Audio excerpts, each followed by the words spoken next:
No limit gaming. What's up YouTube, M40 here on No Limit Gaming, giving you guys this week's video discussion on the Bulgeria Gladiator Beast. Now this deck did get first place at the Bulgaria Nationals, I believe. I'll have a link to this deck on Dropbox for those of you that want to download it for Deck Pro and play it. But this deck got my interest flowing a little bit. It's unusual to see a deck with Shrink top. I see what he was trying to pull off though. Do keep in mind Gladiator Beast are those special monsters that tag out at the end of the battle phase.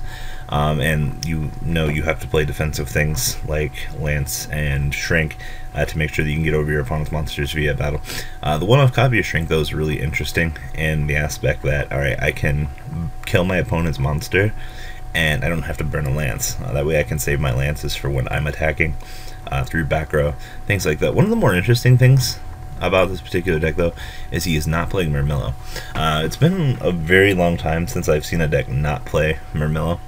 And it's very interesting that he took away that monster destruction. He's basically using his extra deck, or his traps, to make up for the loss of the Murmillo, which is very good as well. Outside of that, I mean, his lineup seems pretty standard. 2 Laquari, the 2 Darius, 2 Quest, and of course the 1 Bestiary. And for the players that don't know how to play against War Chariot, you can really catch your opponents off guard when they don't think that you have the Chariot. So just basic counter trap negation, very hefty trap board. I will admit I do think that his trap board did win him a lot of games. It is very defensive for what it is. So 1 Thunder King, the 2 Laquari, 2 Darius, 1 Wolfbark, which is actually a very good choice for this deck. Firing off your 1 XYZ that you can recruit for pretty much for free off of Tenki. Seems pretty free. 2 Bear for just general control.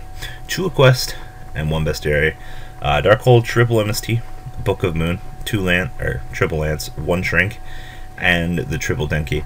Now looking at this, considering that this country might not be as developed meta-wise, some of his card choices do potently make sense here.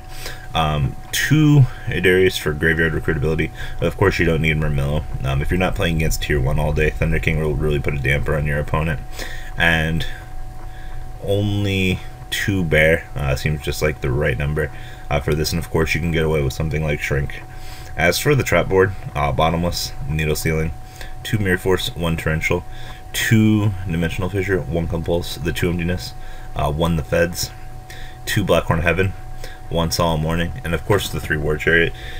Needle Ceiling is pretty much a total blowout card, depending on the situation and what you're against.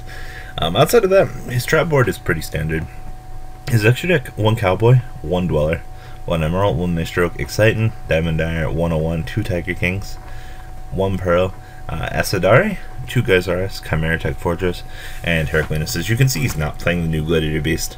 The incantation of 3 monsters to make it is just way too much. And like I said before, it's not that bad of a card, it's just it should have been 2 monsters to really put Glads on the map. Side deck, 2 Cyber Dragon, 2 Banisher, 2 Mexi, 2 DD Crow, 1 Nobleman, 1 Dimensional Fissure, 1 Macro, 1 Night Imprisoning Mirror, 1 Soul Drain, and 2 Heraldry Record. Take that XYZ off of the board. That isn't any major issue to you. It's a really good counter trap card, especially in this format before Pendulums come out. So overall, I think this player made a really good meta call. His trap board pretty much takes care of anything the Hat can throw at him. And he actually has a really decent Yugioh matchup, considering the amount of back row that he has to disrupt his opponent. So guys, leave a comment down below. Tell me what you guys think about this deck, and I'm out.